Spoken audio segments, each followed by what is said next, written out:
Newport, Rhode Island is famous for recreation, of course. Now investors get a chance to mine a startup ecosystem with some truly unique advantages. And you can see it for yourself at the Newport Investor Summit. It's coming up September 26th. We'll talk to the event's creators at RiHub and meet some of the amazing companies that this still young ecosystem has already produced.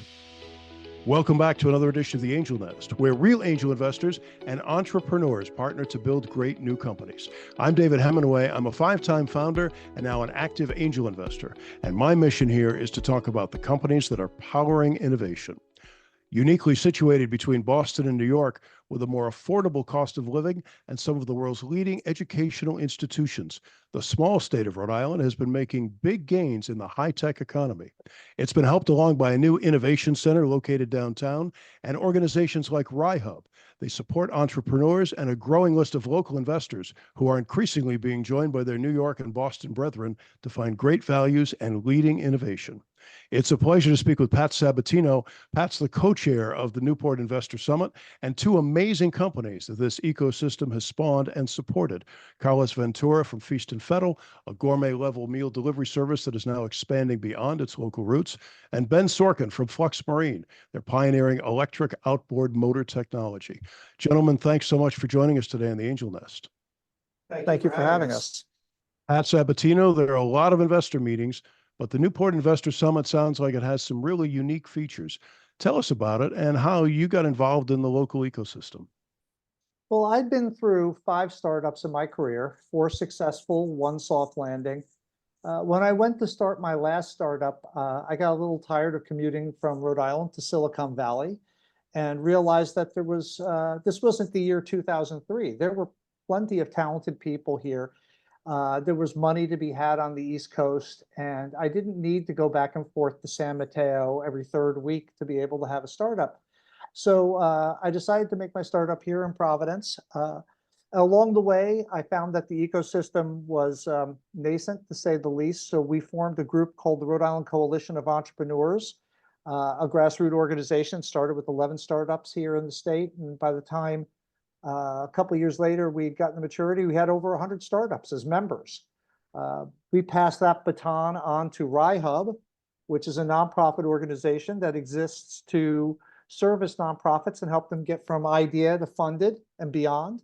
RiHub offers everything from pitch scrubbing, customer discovery, Rhode Island Startup Week, a number of fantastic events. And the crown jewel of Rhode Island Startup Week this year is the inaugural Newport Investor Summit. We're bringing in early stage investors from, well, we thought it would be from New York to Boston, but we have investors coming. We have one coming in from California. I spoke today with someone who's coming from Louisiana. There are going to be investors coming in to see the great deals that we are going to be presenting. It's not just another pitch day. This is not a windowless room in a Marriott hotel somewhere with a rubber chicken lunch. We are putting on a very high-end event. We are having a cocktail party on Thursday night, the 26th, at the Chandler Hotel, which is, in my opinion, the swankiest hotel in Newport. Waterfront, it's wonderful. And then all day on the 27th, we are in the Newport Beach House, which is right on the beach. And we are going to have 36 startups in 3 different tracks. So in the morning, the attendees will have a choice of going to the blue tech track or the health tech track. And in the afternoon, we have our showcase track. We had over 100 startups apply. And frankly, if I had the time and if investors had the patience to sit through more startups, I could have put 50 fantastic startups on the stage. It was really hard to get down to 36, but I think we have put together an event that not only has outstanding pitches, but we have ample amount of time for networking, so the early stage investors can get to meet with people from other groups they may not be connected with, so that they can forge those relationships and help syndicate deals. That's fabulous, Pat. It's come a long way in the Rhode Island startup scene in the last few years. And, who doesn't love the backdrop of Newport? It's a great place to spend the weekend. It is. The city by the sea is certainly one of the great places here in Rhode Island. And I know that it's no secret when we chose to do this event, we purposely chose to do it in Newport and not Providence because we knew that it was part of the attraction.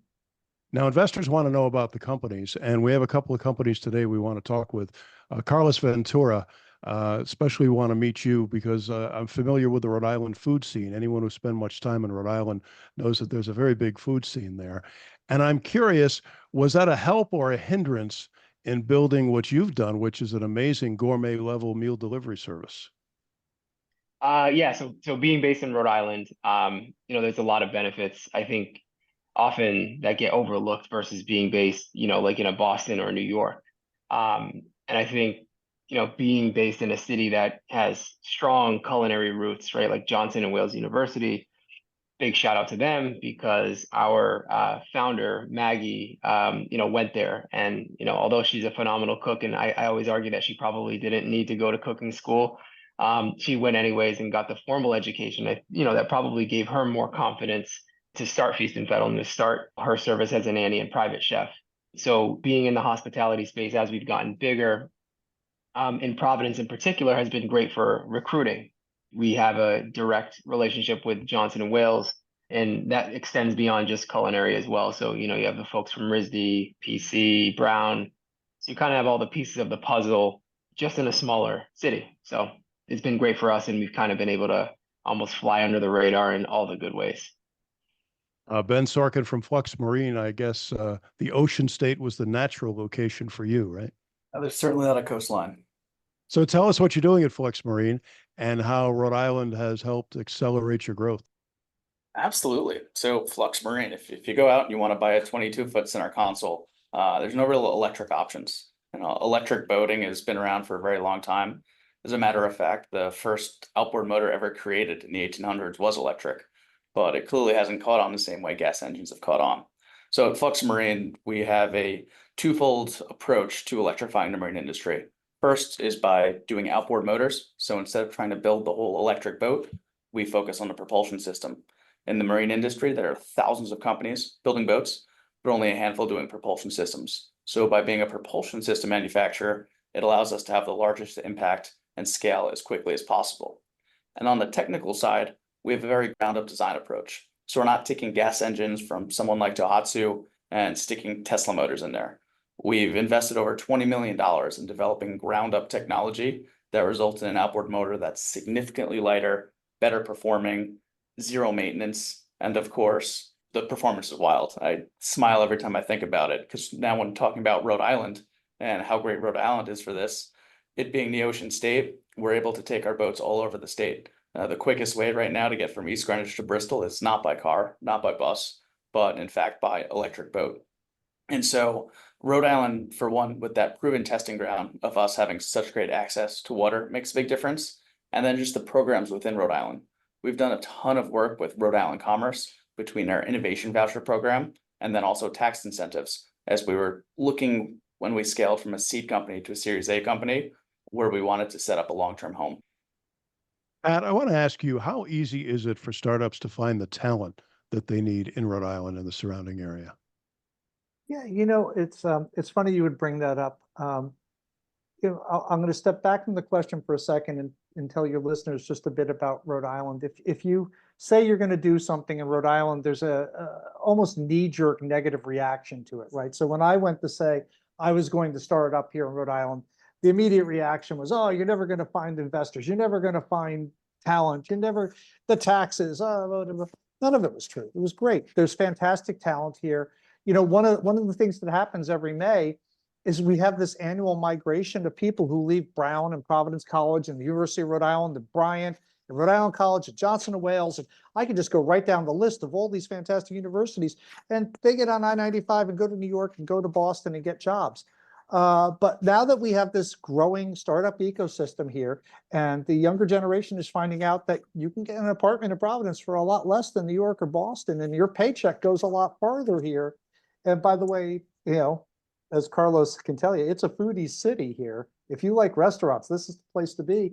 The talent is sticking around for the startups. And then you add in the fact that, post-COVID, the whole world is our hiring playground, right? Everybody has remote employees as well. So I think it's a great place. I've had success here. Carlos and Ben, both of their companies have grown way, way past the early stage and into the growth phase. Carlos was just telling me, how many employees do you have now, Carlos? 247. There's your answer.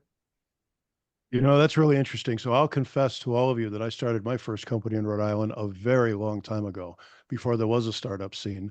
And the thing that I found really helpful was that the people who are in Rhode Island really are there because they want to be there.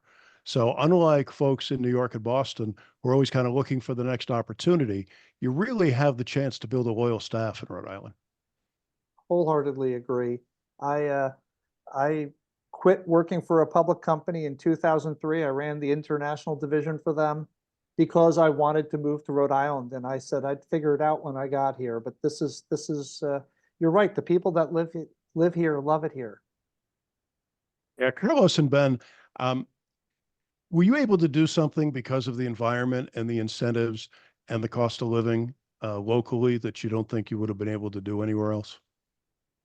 Yeah, I'll answer that first. I think the short answer is yes. I think there's a lot of factors that kind of came into play for us in particular, being a quote unquote meal delivery service. There was dozens and dozens of these popping up around not just the U.S. but the globe, and I think what it allowed us to do was to grow the way we wanted to grow without the strong incentives from venture capital to do it a little bit faster. And that was done by design. Being in Rhode Island was done by design. I knew that it was going to be maybe a little bit harder to raise capital, but on the flip side, we were able to build it at the pace we wanted to build it at without those pressures. So we, in our business in particular, it takes a long time to fine tune the product market fit. The unit economics are super tight. You need to ensure that, you get that down before you scale up. And I've seen a lot of other meal delivery services across the globe. And I used to cover these companies when I worked at Deliveroo over in London. Most of them are upside down because they got ahead of their skis. So there's this strange dynamic or good dynamic in Rhode Island where that pressure wasn't there. And I think that helped us quite a bit, especially for what we were doing.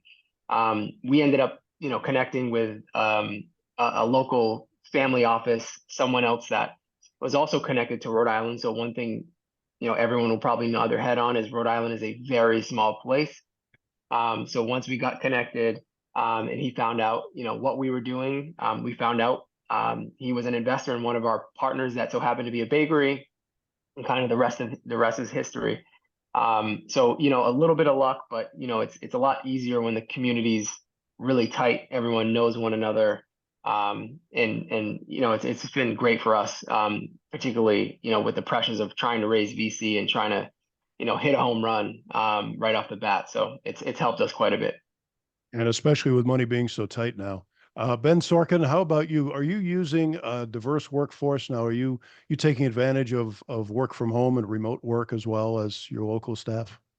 I can't say we're taking too much advantage of work from home, given that we're building a production facility, R&D facility, boat rigging, a lot of hardware. It's mostly in person, although the software team gets a couple work from home days. But Rhode Island has been, a fantastic place for us, especially with the timing of everything.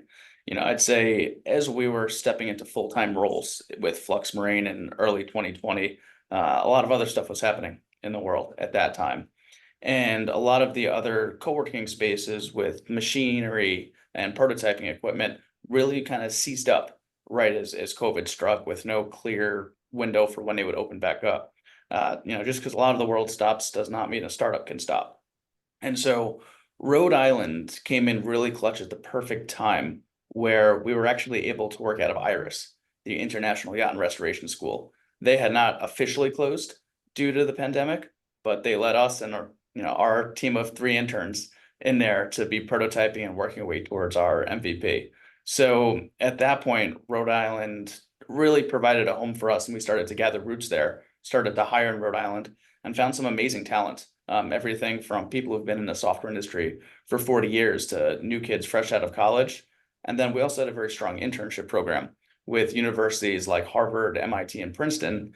And a lot of these students really started to fall in love with Rhode Island and realized, how beautiful, how amazing it is, and really gravitated towards here as a potential, place to start a career.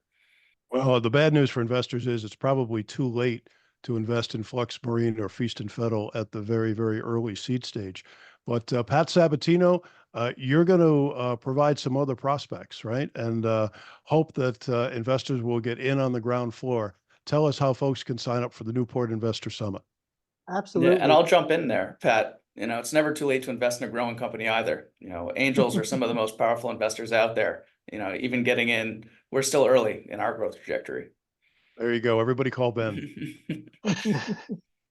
Well, RiHub has done a great job of originally serving the Rhode Island area. And to be frank, David, we've now become regional. We serve Eastern Connecticut, Southeast Mass. We're pulling in from all around the state, the Providence metro area, and beyond. Some fantastic startups, some really impressive companies that are incubation here that are going to be the next Feast and Fettle, the next FluxMarine, maybe something that doesn't begin with an F, but but the event itself, the Newport Investor Summit, you can go to www.newportinvestorsummit.com to register. We're getting close to sold out, but we do have some space left. We're going to have north of 50 investor groups in attendance. It's going to be a fantastic day. Sounds great. Look forward to seeing you there. Pat Sabatino from RiHub, Carlos Ventura from Feast and Fettle, and Ben Sorkin from FluxMarine. Thank you all for joining us today on the Angel Nest. Thank you for your time, David. Thanks for having us. You can find contact information for our guests today at our website, theangelnest.com, where you can also reach me if you know of an exciting business opportunity or an innovation topic we should talk about. I'm David Hemingway. We produce The Angel Nest with help from Rob Higley and Charles de Montebello. He's at the controls of CDM Studios at the historic and beautiful Art Deco Film Center building just west of Times Square in New York. Thanks for listening, and here's hoping my fellow angels and the founders they support find their next great venture. So long until next time.